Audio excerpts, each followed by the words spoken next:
আসসালামু আলাইকুম ওয়া রাহমাতুল্লাহি ওয়া বারাকাতুহু। সূরাতুল হাসরে যে শেষ ৩ আয়াত আমরা অনেক আমল করি।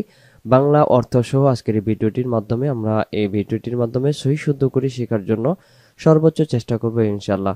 ভিডিওটি ভালো লাগলে অবশ্যই আপনারা আপনাদের মতামত কমেন্ট করে জানাবেন। তো চলুন আজকের এই ভিডিওটি আমরা শুরু করে ফেলি। আউযু বিল্লাহি মিনাশ শাইতানির রাজীম। بسم الله الرحمن الرحيم. هو الله الذي لا إله إلا هو. আমরা যদি এখানে দম ছেড়ে দেই ইল্লাহু, জিম অক্ষর এটা দম ছেড়ে দেওয়া জায়গা, তাহলে আমরা ইল্লাহু পর্যন্ত পরে এক আলিফ টেনে ছেড়ে দেব, হু এক আলিফ টান দেব। আর যদি দমটা ধরে যায় তাহলে ইল্লাহু ওয়া আমরা পড়তে পারবো। তাহলে আমরা এখানে পড়বো প্রথম শব্দ মাস্কের মাধ্যমে শুদ্ধ করি। চলুন, হুয়াল্লাহুল্লাযী, হুয়াল্লাহ, হুয়াল্লাহ, হুয়াল্লাহ, হুয়াল্লাহ। যদি আমরা পড়ি হু আল্লাহুল্লাযী, তাহলে এখানে আলিফে জবর আসতেছে, এই জায়গায় উচ্চারণ হবে হুয়াল্লাহুল্লাযী লা ইলাহা ইল্লা হু আলিমুল গায়বি ওয়াশ শাহাদাহ, আলিমুল গায়বি ওয়াশ শাহাদাহ, আলিমুল গায়বি ওয়াশ শাহাদাহ, আলিমুল গায়বি ওয়াশ শাহাদাহ, আলিমুল গায়বি ওয়াশ শাহাদাহ। এই জায়গায় যদি আমরা দম ছেড়ে দেই তার ওয়াশ শাহাদাহ পড়বো, আর দম ধরে গেলে আলিমুল গায়বি ওয়াশ শাহাদাতি হুয়ার রহমানুর রহিম। হুয়ার রহমানুর, রহমানির হবে না এখানে, রহমানুর রহিম, রহিম রাহিম উচ্চারণ যেন না হয়, হুয়ার রহমানুর রহিম। আয়াতটির অংশ প্রথম থেকে, হুয়াল্লাহুল্লাযী লা ইলাহা ইল্লা হু আলিমুল গায়বি ওয়াশ শাহাদাতি হুয়ার রহমানুর রহিম, হুয়ার রহমানুর রহিম।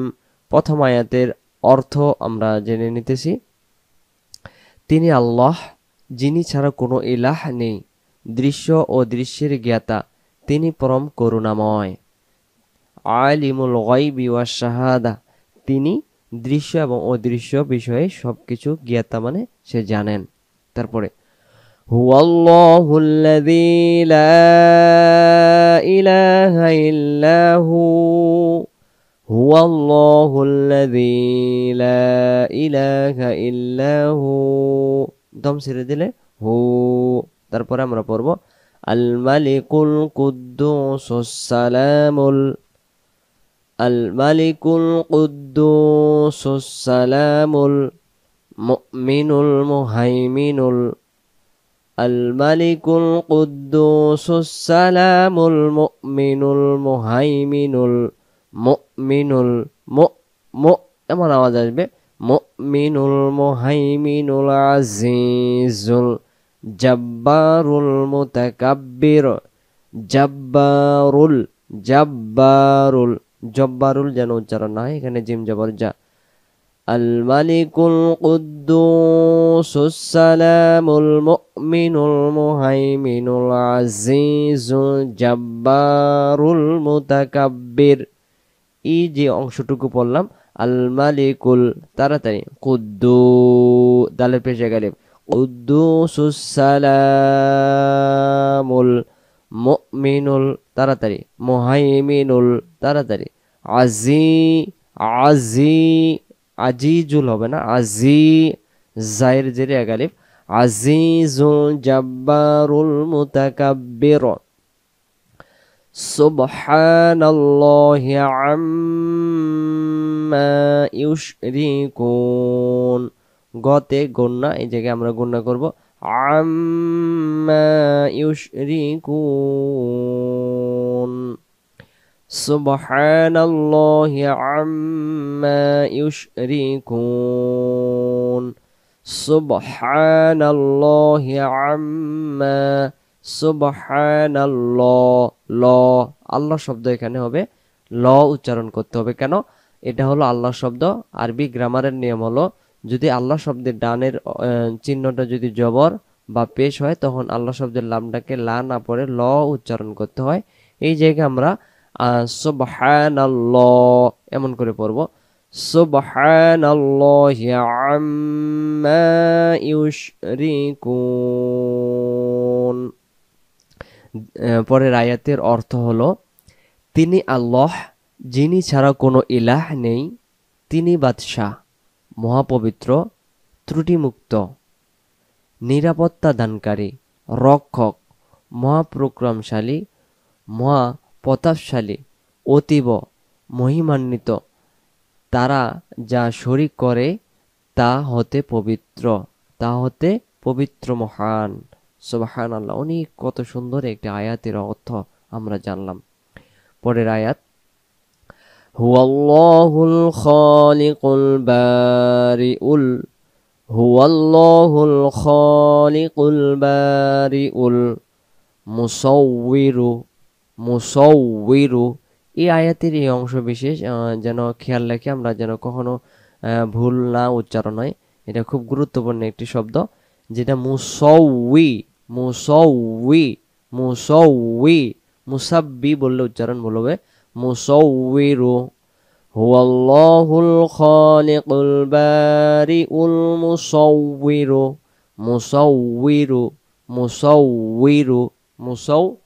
অনেকেই আমরা যদি বলি মুসাব্বিরু তখন এখানে বা উচ্চারণ, এখানে তো বা নাই, উচ্চারণটা বানান করে ফেলি। মিম পেশ মু, সদ ওয়াও জবর সৌ, মুসাউ, ওয়াও জের উই, মুসাউই, র পেশ রু, মুসাউবিরু। হুয়াল্লাহুল খালিকুল বারিউল মুসাউবিরু, লাহুল আসমাউল হুসনা। শস্য হবে এবং নাকে আমরা এক আলিফ সম পরিমাণ টেনে পড়ব। হুসনা। ইউসাব্বিহু লাহু মা ফিস সামাওয়াতি ওয়াল আরদ, ইউসাব্বিহু লাহু মা ফিস সামাওয়াতি ওয়াল আরদ, ইউসাব্বিহু লাহু মা ফিস সামাওয়াতি ওয়াল আরদ। দম যদি ছেড়ে দিয়ে ওয়াল আরদ পড়ব, দম ধরে গেলে ইউসাব্বিহু লাহু মা ফিস সামাওয়াতি ওয়াল আরদ ওয়া হুয়াল আজিজুল হাকীম, ওয়া হুয়াল আজিজুল হাকীম, ওয়া হুয়াল আজিজুল হাকীম, ওয়া হুয়াল আল যেন উচ্চারণ না হয়, ওয়া হুয়াল আজিজুল হাকীম। হুয়াল্লাহুল খালিকুল বারিউল মুসাউবিরু, লাহুল আসমাউল হুসনা, ইউসাব্বিহু লাহু মা ফিস সামাওয়াতি ওয়াল আরদ ওয়া হুয়াল আজিজুল হাকীম। শেষের আয়াতের অর্থ আমরা এখন জানব। তিনি আল্লাহ, স্রষ্টা, উদ্ভাবনকর্তা, আকৃতি দানকারী। তার রয়েছে সুন্দর নামসমূহ। আসমান ও জমিনে যা কি আছে সবই তার মহিমার ঘোষণা করে। তিনি মহাপ্রক্রমশালী, প্রজ্ঞাময়। সবগুলোই আল্লাহ তাআলার একত্রতাবাদের নাম। এজন্য ফজরের নামাজের পরে এবং আমরা মাগরিবের নামাজের পরে যারা সূরাতুল হাশরের শেষ 3 আয়াত আমরা পড়ি, আমরা সুন্দর করে পড়ার জন্য সর্বোচ্চ চেষ্টা করব ইনশাআল্লাহ। আমরা সূরাতুল হাশরের শেষের 3 আয়াতের আমরা এই অংশ থেকে শেষের অংশ পর্যন্ত আমরা তেলাওয়াত করব। বিসমিল্লাহির রহমানির রহিম।